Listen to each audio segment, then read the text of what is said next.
Thanks also very much to everyone for coming out tonight. It's a bit blustery, so in that sense, I guess it's appropriate given the topic for tonight.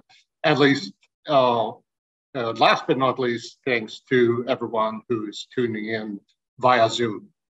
So the presentation tonight is about the trip to the Antarctica and the subantarctic islands that my wife, Rosie Hammond, and I took in January. And just to ground us in what that entails, here's a map of Argentina. We started out flying from Eugene to Buenos Aires, capital of Argentina, and from there down to Ushuaia. It's the southernmost town in the world, and it is from there that the majority, I think, of cruise ships to Antarctic waters depart. This is our tour route.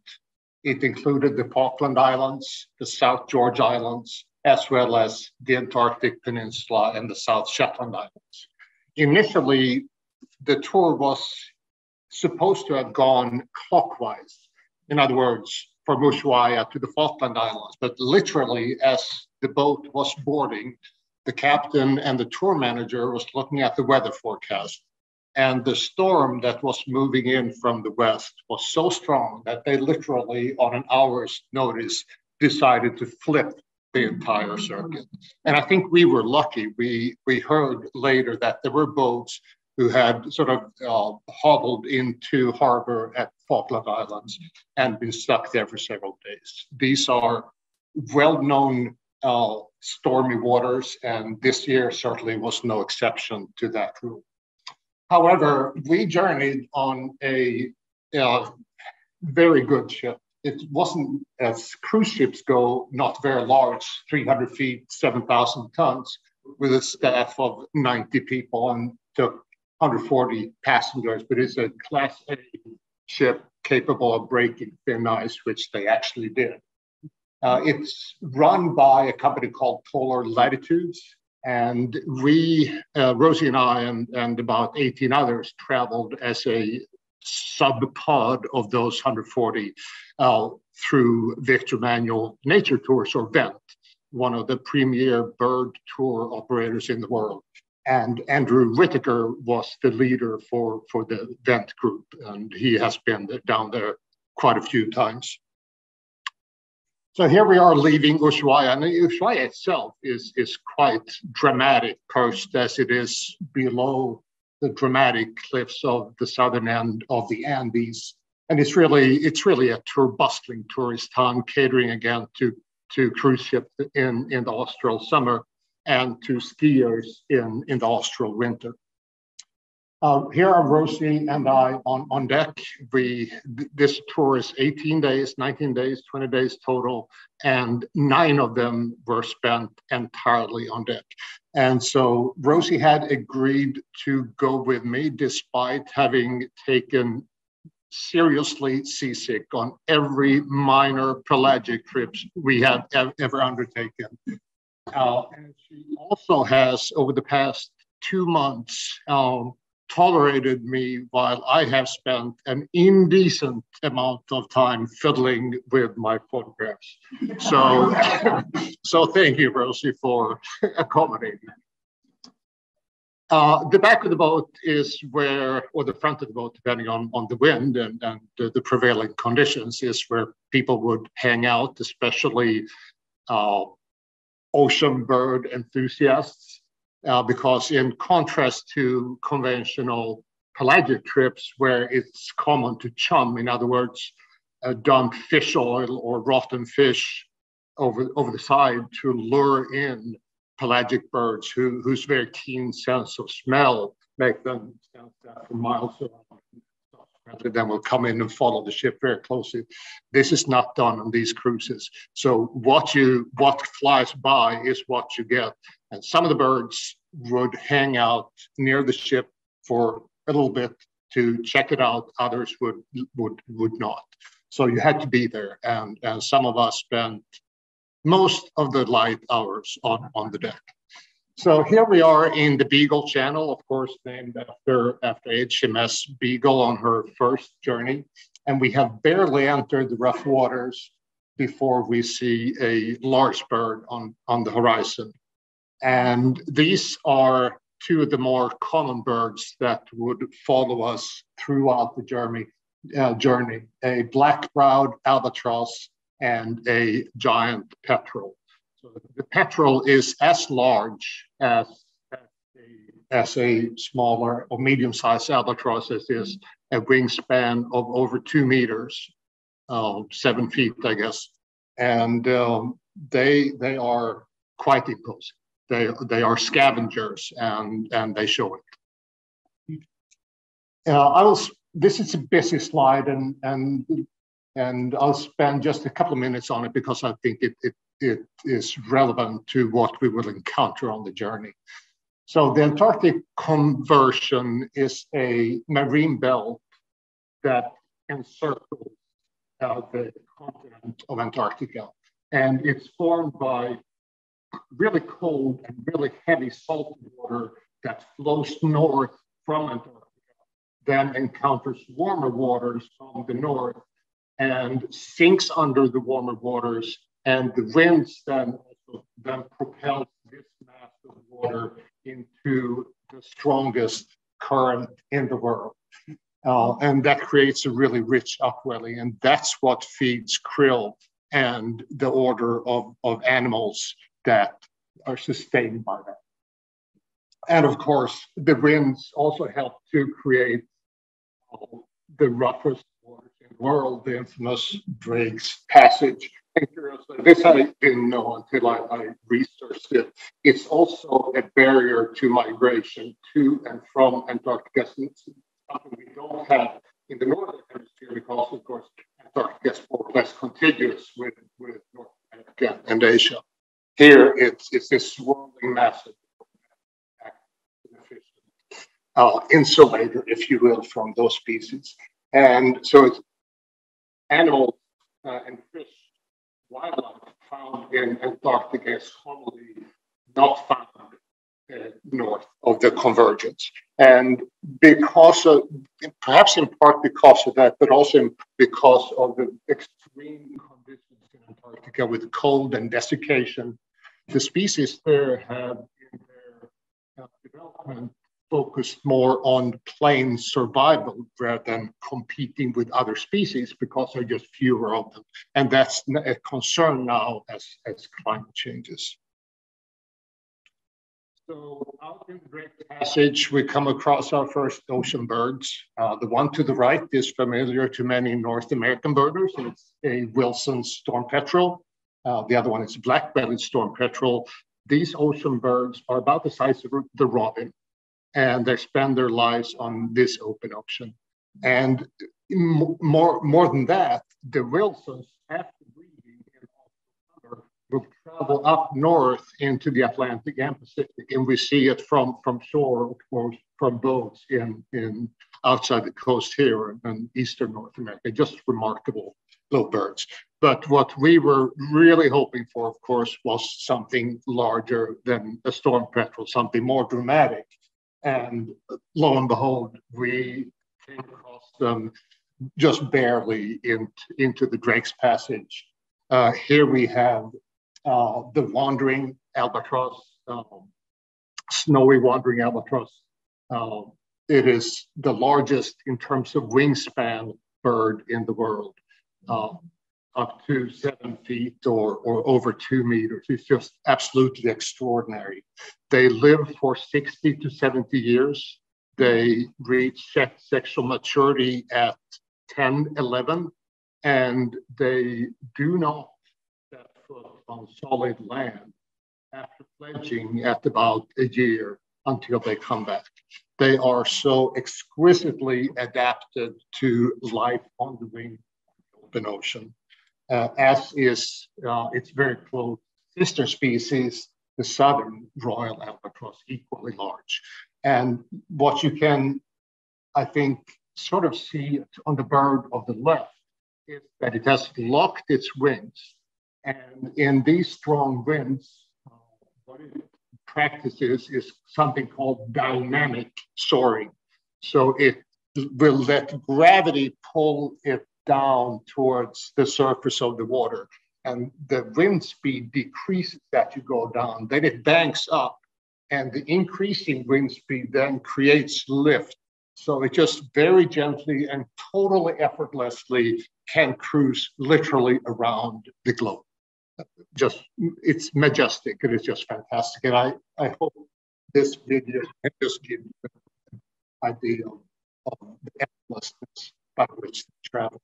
And at the end here, we run into a couple of shearwater. Those are what we consider gull-like ocean birds. So we think they're kind of large when we see them, and they're absolutely dwarfed by the snow albatross. So after a couple of nights on the boat, here we have our dawn approaching Antarctica, heralded by some icebergs on the horizon. It's pretty dramatic. And of course, I think Antarctica is so evocative to many of us. It is so alien, it's so legendary that different images come to mind. I remember as a kid, as a boy, the first reflection I had on Antarctica is as the last refuge for a few remaining blue whales.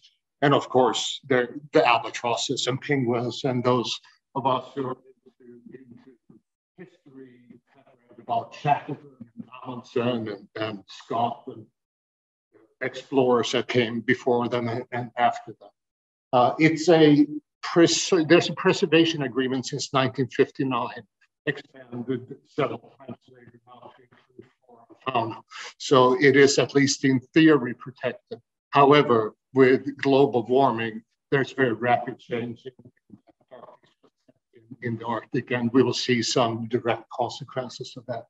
So here's our detailed journey in Antarctica on the peninsula. We made it as far south as Snow Hill Island, 64 degrees south. It was unusually ice-free this year. The captain, who had been on the boat for 30 years, had never previously been there. And so that was exciting, but also a bit concerning in a way. Out here, we have the South Shetland Islands, where we also made stops. And finally, up here, Elephant Islands, which those of you who have read about Shackleton know well. So before I take you to what we actually saw in Antarctica, I'll just pause briefly to talk about how we saw it.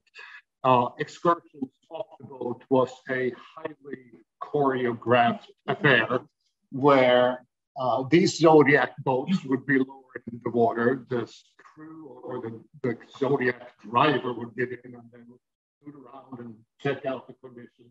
If landing had been intended, they would check out this land if the waters are not too rough, or there are not too many fur seals or whatever, or if it's just a cruise, it had been intended cruise, the passengers would then be helped into the Zodiac.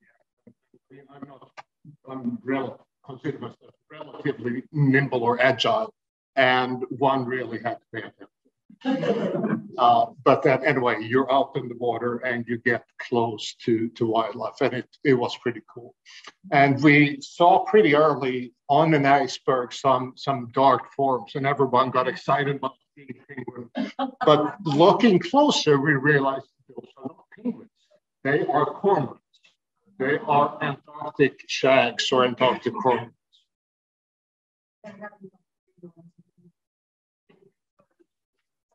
No, that's okay, thank you. However, this here, the Antarctic petrel, is truly Antarctic. It's again a petrel, a tube nose, ghostly white, and this is the bird that breeds farthest south of any bird in the world, in the mountains, the cliffs of the Antarctic continent. Just extraordinary. There's so many extraordinary creatures here. It's kind of mind-boggling. We did see penguins, and I just want to spend a couple of minutes to ground us in who they are and where they are. What you see immediately is that the orange and pink dots, which represent the emperor and the adelie, are distributed around the continent. The emperor is the largest penguin at 4 feet tall. The adelie is one of the smaller at 2 feet. It's only when we go out here to the peninsula and the Shetland, South Shetland Islands, that we begin to see the diversity with other species, gin-toos and chinstraps and macaroni. And I think this also speaks to the fact of how severe the climate is, that they hang on so tenuously that only a few species had managed to do so. And we did see penguins on icebergs, and they are so cute, as in this case, the adelie. They're just, I mean, it's easy to anthropomorphize and ascribe emotions or whatever to them, but I can't help but say that they are just plain cute. But where they live is not cute or romantic. It is rough. It is rough. And the red stuff here is guano. And that is actually, I mean, there's no vegetation. There's no vegetation. And guano is actually one of the tools that is used by scientists to identify and estimate population sizes, because it can be seen from space or from the air. So there you have it. As we approached Snow Hill Island, we knew that this was exciting. It's the northernmost colony of emperor penguins in the world.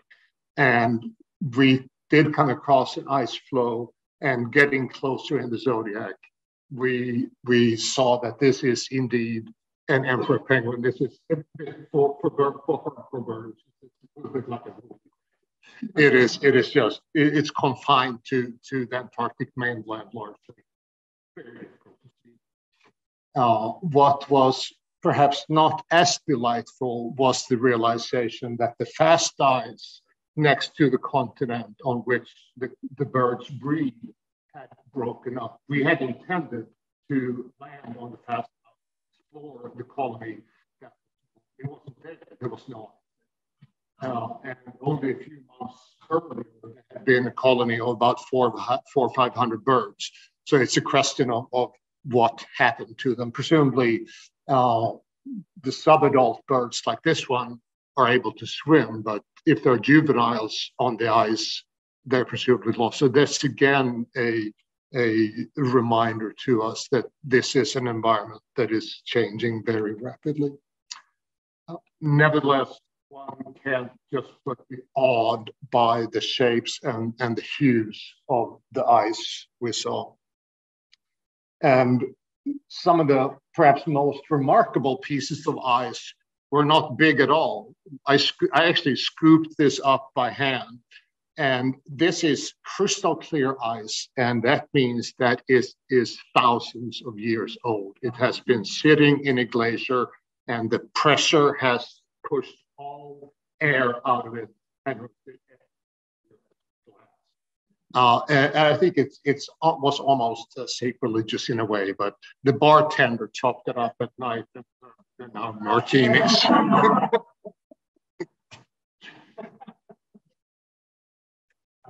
Some of the sunsets in Antarctica were just magical, and I think the images speak for themselves. Here we are at the South Shetland Islands.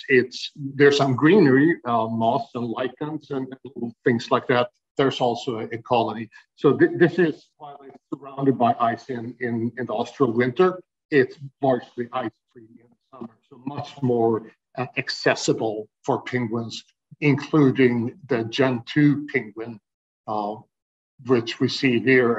And obviously the king of the hill has taken advantage of a whale bird to achieve the preeminent position. And again, these are very cute, and the parents are just absolutely doting. Here in the nest of little rock pebbles, they adjust something to make the chick more comfortable. But they're not immune or foreign to relaxation. This dude is just chilling out on the beach. However, they are a little bit testy. You can see here, this fellow is in some kind of disagreement with its neighbor, who then immediately resorts with a fine spirit. And I saw this twice. I haven't been able to find out that this is an established behavior, but clearly they know how to defend themselves. And yeah, here we have a little brief video that shows that while they are designed for war, they do thank you very much quite well on land as well.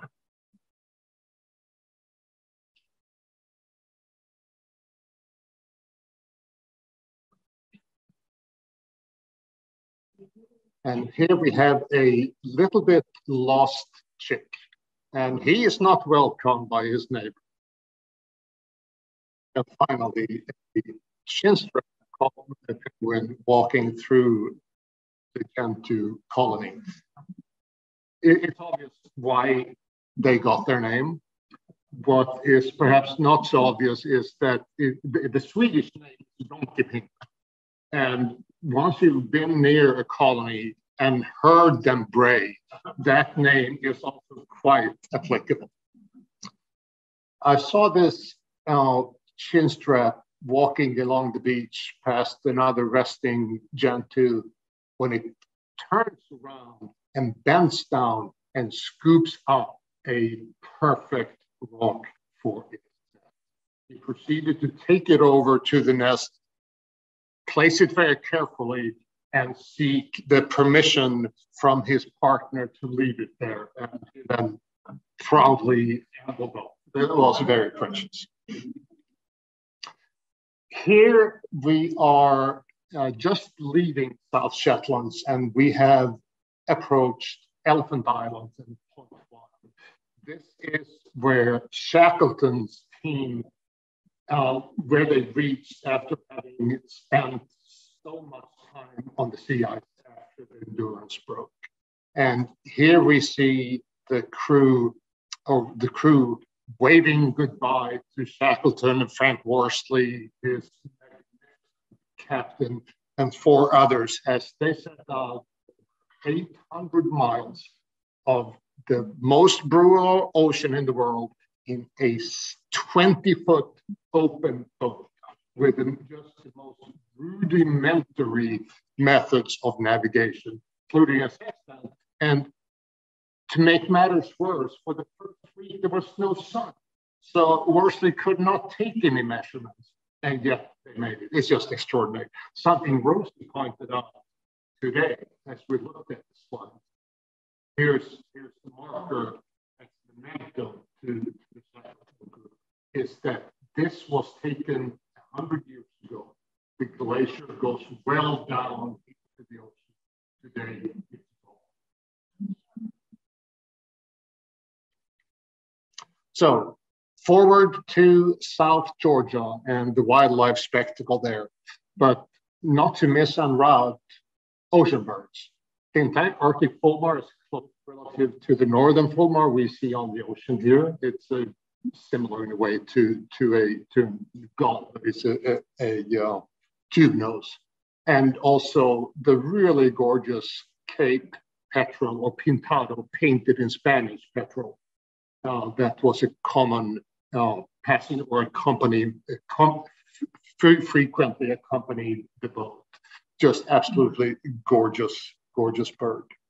We also came across a few whales, perhaps not as many as we had hoped, including Peelson, hourglass dolphin, sei whale, and fin whale. And something that may explain the scarcity of at least baleen whales is absence of the food source, which is krill. And I don't know to what extent it's contributing, but we humans are hauling out a huge amount of krill out of the Southern Ocean every year to use as fish food and sundry other purposes. So it is quite possible that it is beginning to have an effect. and then adversely impact the population of these magnificent creatures that have rebounded since the end of sailing a few decades ago. We also saw a couple of icebergs sailing towards South Georgia, and I'm not really talking about this here on the right-hand side of the screen. The large iceberg is this thin strip across the horizon. And this is slightly unfathomable. It even has a name. It's called A76A.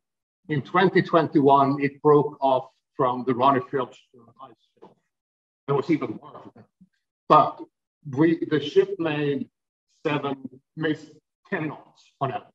It took us 7 hours to pass this small structure, 70 miles and 15 miles wide. It's large enough to create its own microclimate. Again, extraordinary, and a reminder perhaps of what the consequences are of global warming. So we made it to South Georgia, a most dramatic island, glaciated, snow-covered glaciated glaciers coming down all the way to the water. But again, someone had been here 50 years ago. The glacier again changing very rapidly. We made a couple stops at South Georgia on the east side of the island, and of course the conditions. However, Shackleton was not as lucky. They landed at a cave called King Haakon Bay, and they had reached South Georgia, and another storm came up and blew them out to sea for another day, and they came back and just barely made it before nightfall. And then they realized they have 22 miles as the albatross flies over this to get over the ridge of the island. No tent, no sleeping bags, and they made it. 2 of them made it. It's just extraordinary. The scale of the place is just striking here. The Sea Venture is anchored below these imposing cliffs. And why we wanted to visit, or why we're interested in visiting South Georgia, is shown on this slide. It's been called the Serengeti of the Antarctic. The abundance of some species, like here, the kingpin, seals, and other just mind-blowing. This is at St. Andrews. There are approximately 150,000 king penguins. The adults, black and white, on shore or in the ocean, and a crash of the brownish, fluffy, juvenile birds. Some of them strike out on their own, but they also huddle up in little groups. It's hard to describe. And patrolling the waters and the beach are the southern giant petrels. They are strong enough to carry off a decent sized penguin ship. And ancient sailors were afraid of them because they have a reputation of ferociously attacking and particularly going after the soft tissue, eyes, and I just have a horrified fascination by them. They are not cute and cuddly for sure, but they are fascinating. Now, in part because of concerns of spreading biological agents to these preceding islands, we were required to go through quite rigorous cleaning protocols before being allowed on shore, including inspection of all clothing and stepping into a biocide or germicide bath before going into the Zodiac. We also had to stick to a predetermined route marked here by flags in order to minimize the impact both on the flora, the delicate flora, and the fauna. Apart from that, we were free to amble and just enjoy the spectacle. I think this was a relatively balmy day at South Georgia, about 50 degrees or so. And I think the king penguins had retreated into the little creek to seek solace from the heat. And I think they're just spectacularly beautiful birds. And again, it's hard not to ascribe some kind of human values to these real regal birds as they walk and communicate, obviously, with each other down the beach, or as here, a couple snuggling up. And some penguins are monogamous for life, some are not. Some are just serially monogamous, but it certainly seems that this couple haven't chosen for each other. Another species that we come across here is the macaroni. Some of you may know where it got its name. You stick a feather in a hat and call it macaroni. It was a term in early 1800s. Britain was a slang term for a dandy, and someone who dresses up sharply. And obviously, the macaroni penguin meets that bill. They are quite striking. And it's also, I think, quite striking how nimble they are to get out of the ocean onto these pretty steep rock ledges. They don't have ropes or crampons or anything. They just have their innate abilities. And we're concluding the visit at St. Andrews with a brief view of the spectacle before us.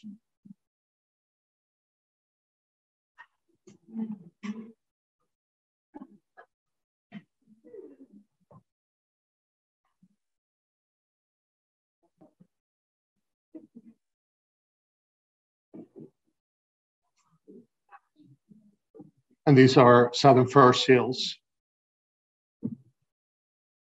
Somehow they seem to tolerate each other.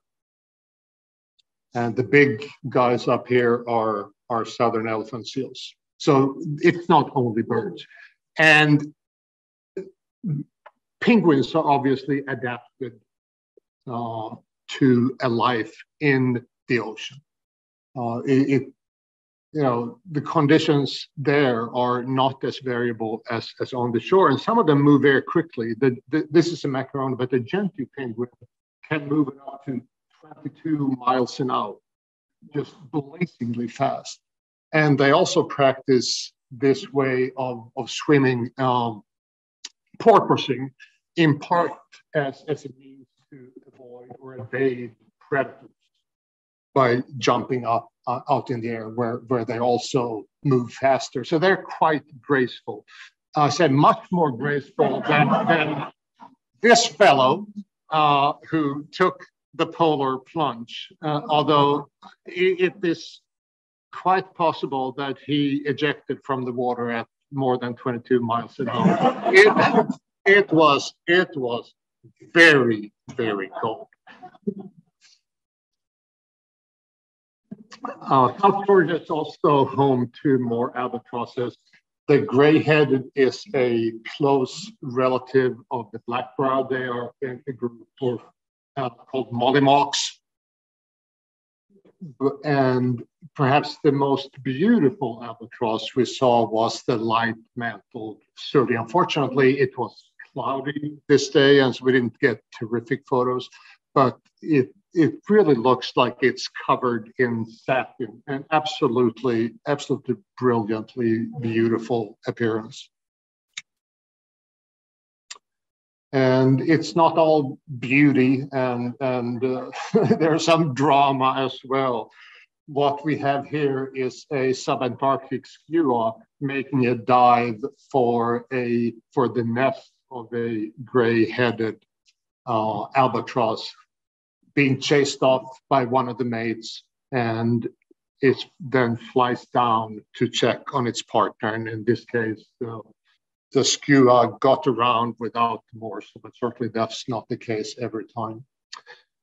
It's not only animals and birds The kelp can just captivate a visitor all on its own. And it also is home to wildlife, as in this case, the snowy sheepbill, an odd creature that looks a bit like a chicken. It's a scavenger, but quite capable of flight. It has a bit of a bad reputation because it literally will eat anything. But when you see it in flight, there is no question. It's a beauty on its own.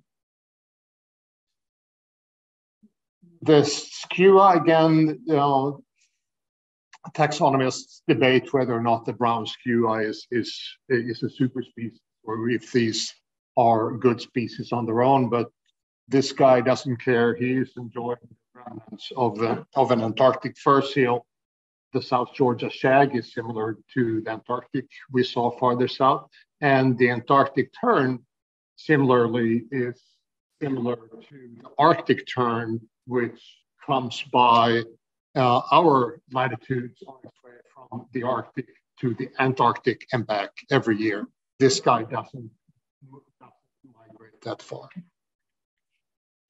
South Georgia is home to the southernmost passerine or songbird in the world. South Georgia is. They were almost wiped out by rats that had been introduced by whalers, but by a really heroic effort by the South Georgia forest. Rats are not gone. The pipits are making it rebound. Some of the other introduced species, the caribou or the reindeer, have also been in order to keep the place as pristine as possible. We had an impulse to go chasing this bird into the tussock grass, but we were pretty quickly disabused of that silly idea when we spotted a fur seal in the grass, and they are not even the pups this big. We would go down, bend down, try to take a picture or something, and they would snarl right back at you. And I guess that's what it takes to survive here. Here's a bull, excuse me, a bull and a cow. The southern elephant seal is the largest seal in the world, weighing in at quite a few tons. And I must say the sexual dimorphism is huge. So here's a teenage boy and the fully grown female. I pity the poor females of this species. And these are not even the really big males. These are not the beach masters who control RMs of females. They have not come ashore yet. These are just basically teenagers. So they do get bigger. Grytviken was a Norwegian whaling station. In Norwegian, Grytviken literally means the pot bay. And so this is where they would render the whale fat into oil and store it in the containers here. That's all gone now, of course, but the place is being just left as a memento to what happened in the past. There's a small museum as a church, and slightly apart from this is an active research station. We get a few last glimpses of the dramatic geological features of South Georgia as we head out over the open ocean again. We run into a greater shearwater, a pelagic bird we see in the Gulf Stream of North America, for example, pelagic trips out of North Carolina. The white-chinned petrel is a more distinctly Antarctic or Southern Ocean species. Difficult to see the white chin, but that's what they are cruising here with the pentado Cape petrel. And finally, again, for the seabird aficionados, we came across a couple soft plumage petrel, Petrodroma petrels, magnificent flyers, absolutely magnificent flyers, and quite handsome birds as well. This spectacle rivaled almost that of the penguins. Tens of thousands, perhaps hundreds of thousands of primates. Again, small shorebirds or ocean birds that just were twirling in absolute mass just off the coast of South Georgia, presumably either before or after breeding. And this was pretty exciting because they are very hard to identify. Not only do they move extremely erratically and fast, their plumages are also very similar, as you can see here. This is a slender-billed prion. This is an Antarctic prion. Really have to look very closely to figure out what they are. And to make matters even worse, this bird here, which looks like a prion, is not. It's a petrel. So the challenges and the joys of the bird watching. We are approaching Falklands, but get a last view of a royal albatross. And I could watch these all day. It was really quite indescribable. But we did land at the Falkland Islands. We stopped by 2 islands on the western side to explore and experience bird colonies. And we also stopped by in Stanley, the capital, for a day. And Stanley it could have been plucked from the English countryside. Quaint houses, clean streets, tidy gardens, and a big memorial to Margaret Thatcher with the rest of the war memorials in memory, of course, of the war with Argentina in the 1980s. And coincidentally, all over Argentina, there was also plastered Las Malvinas on Argentina, which is the Malvinas is. So this struggle or conflict that has been going on for a couple of hundred years continues to this day, unfortunately. But I guess that's what governments do. Outside of Stanley, again, this could be an English cottage. Absolutely lovely. And the couple who lived on the island were there alone. There's no one else. They had a sailboat with which to get to Stanley for provisions. They had a nice garden in the back. So we have now reached about the tip of South America. The climate here is much warmer, as you can see from the flowers and the shrubs and the much taller grass. Dramatic change from South Georgia. And that certainly showed in the avifauna as well. Here we have 2 different oyster catchers, similar in a way to the ones we have in North America, of course, as well as the pelicans, Magellanic and Imperial. 2 species of geese, absolutely lovely birds, the kelp goose and the upland goose. This is a male, this is a female. Actually, in both species, the male is whitish and the female is darker. Just have one of each. And here is our duo of scavengers, the Falkland or brown skua together with a striated caracara. They serve basically the same biological functions as vultures do here. Again, because of the milder climate, we begin to see several more passerines or songbirds. Corundera pipit, the austral thrush, which is same family as our robin, American robin, very similar, a bridled finch and a ground tyrant. These, again, are the ground tyrant and bridled finches don't really have any exact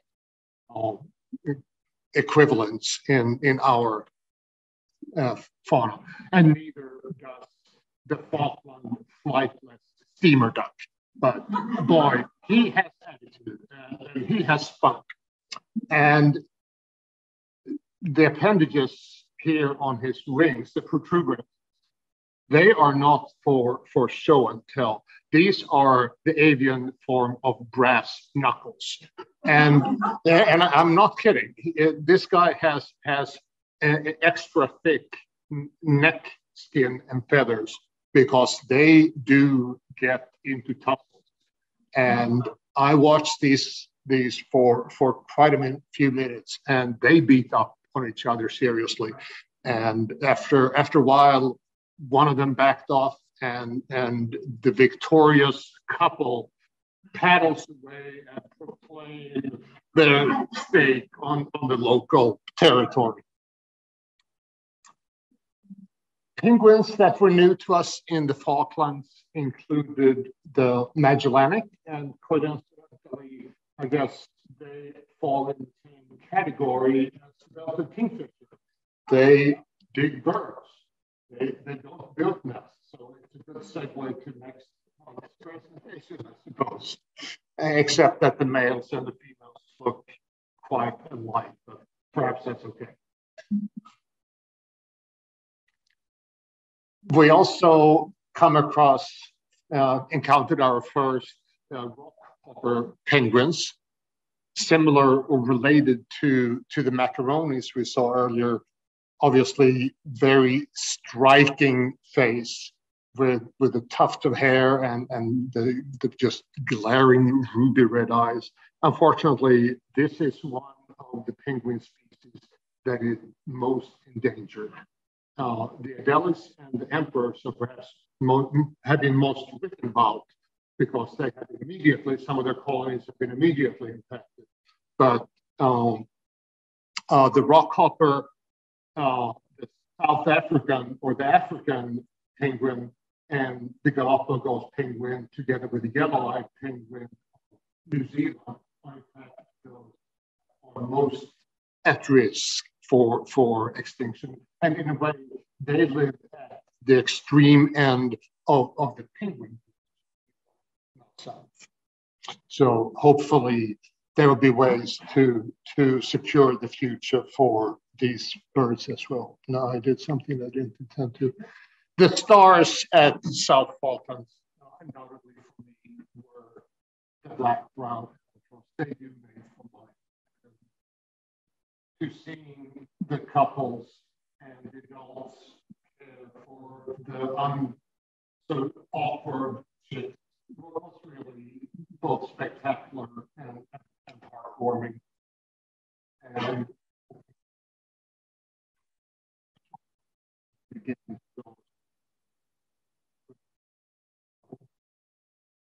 rockers and cormorants.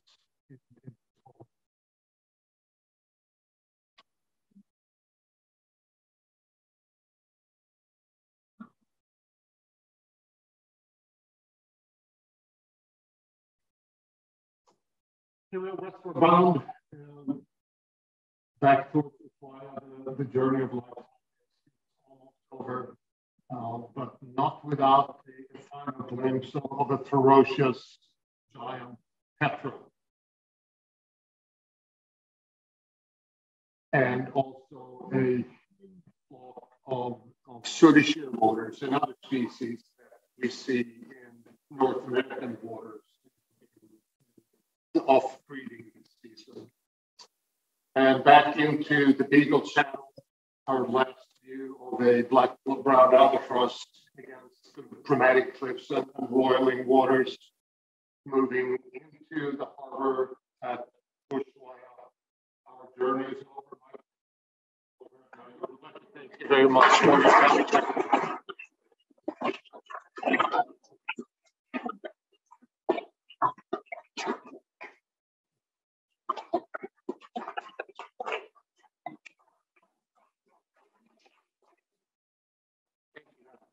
We have some time if you have any questions you want to ask.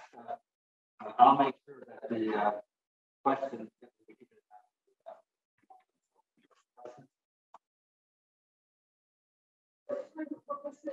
What were the dates of your journey? The time of the dates of the journey?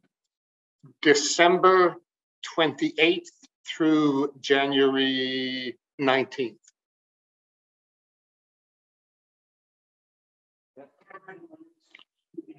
kind of camera and lens did you use?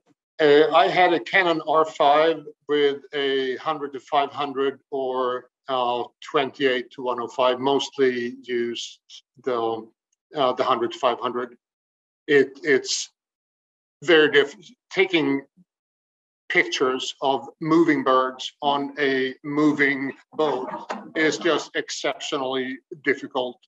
And one has to use shutter speeds that can make it challenging with light conditions as they were. But yeah, good equipment is certainly helps.